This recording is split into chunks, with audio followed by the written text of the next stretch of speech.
finish makeup, I just thought I'd quickly show you that. So I literally have just been using concealer, and then as you can see, it just gives your skin like a nice bit of colour. So I literally just popped on a bit of powder, bronzer, blush, brows, mascara. It literally took me 7 minutes, I think, and that was because I was filming.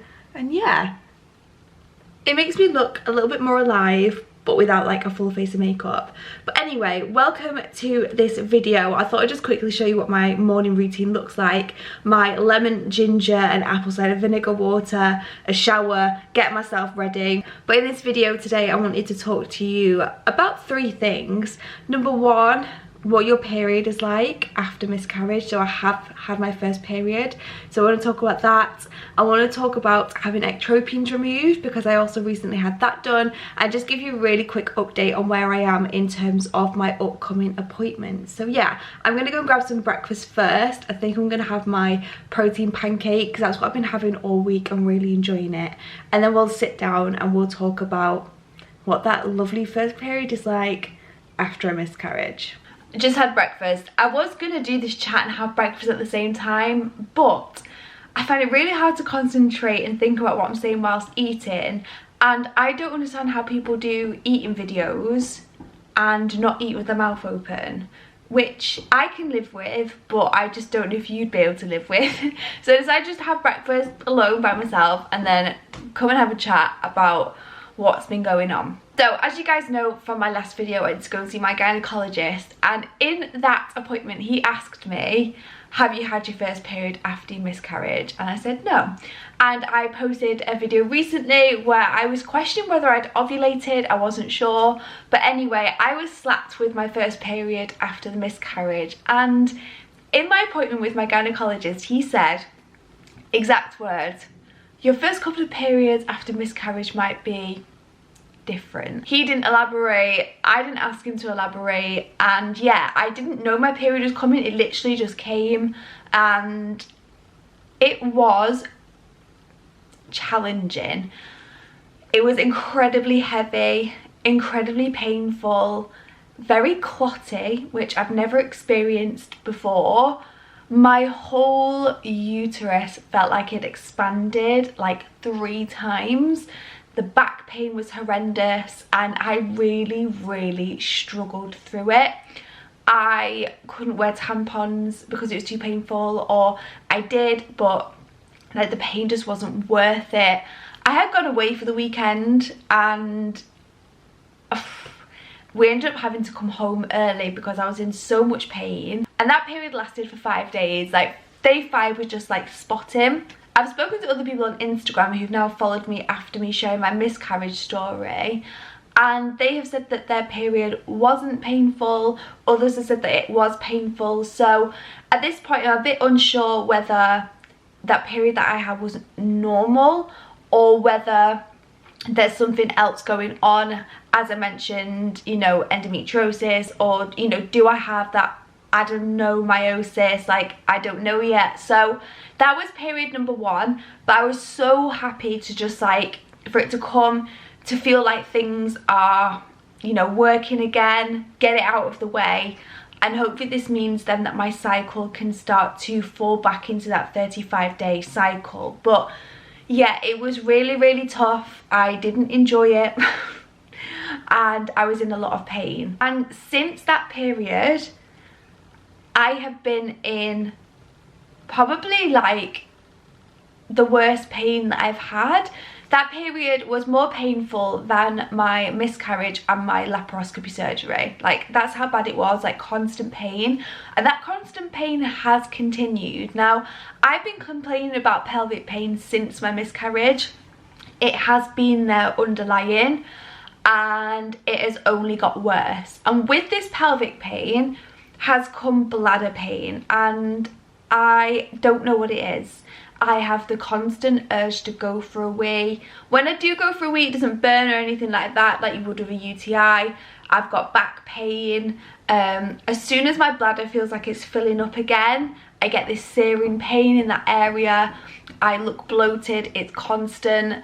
So something's definitely going on, and hopefully when I go for my MRI, maybe we'll be able to see whether there is endometriosis in that area. But what I have been taking is these cystitis relief sachets. So I've been taking these just in case it is some kind of like infection, inflammation, and it has helped in terms of like that urgency to go for a wee, but the pain is still there.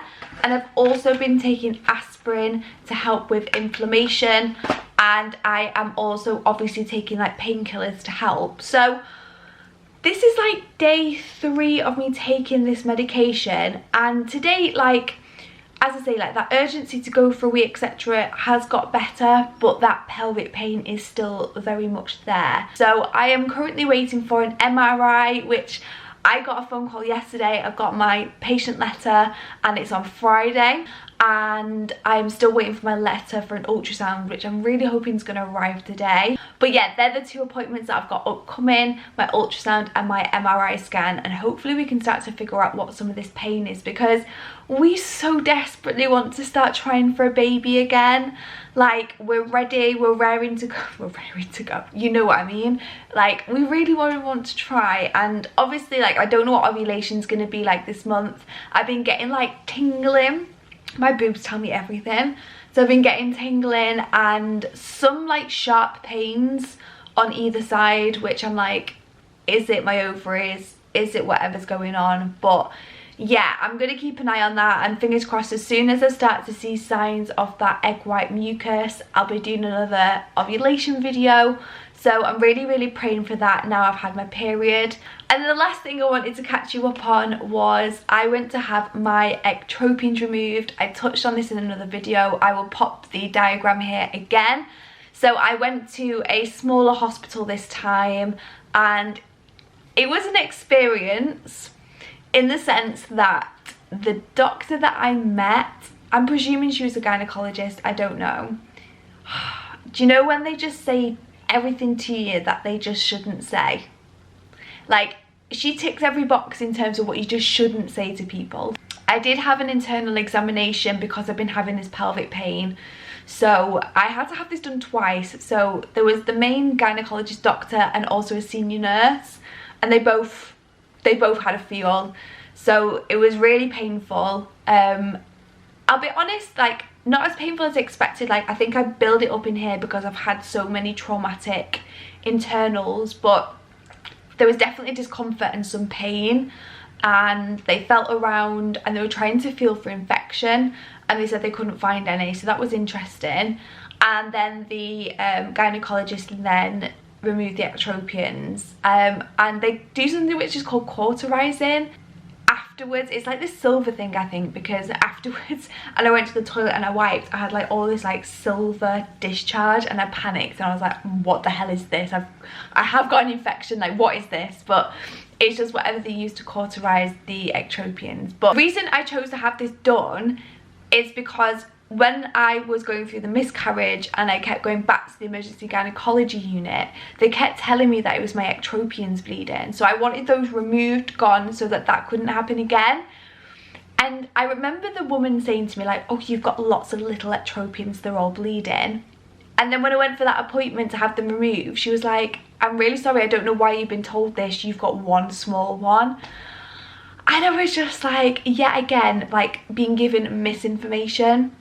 Like, why did I put myself through this if I've just got one little one? But luckily the process was really straightforward and easy. I was able to have it done. I was in and out, and the only inconvenience was that I couldn't have sex for a week, which is fine, and that I wasn't able to like go swimming or wear tampons for 2 weeks. And by this point my period had passed, so again, I've just not been able to go swimming, which has been absolutely fine. So yeah, it's been a lot. There's been a lot going on and still to come. I'm so glad that I've got that MRI booked in, and obviously I'll do a video updating you on the findings of the MRI. Fingers crossed my ultrasound letter comes through, and they're saying that it's quite quick turnaround for ultrasound, so fingers crossed maybe I can get that booked in the next couple of weeks to see what's going on in terms of like near my bladder, etc. But we're really praying for some answers very soon. yeah, I've been waffling for like 13 minutes, so I'm gonna love you and leave you. Thank you for watching this video. Don't forget to go and follow me over on Instagram, and yeah, don't forget to hit that subscribe button, because 74% of the people who watch my videos aren't subscribed,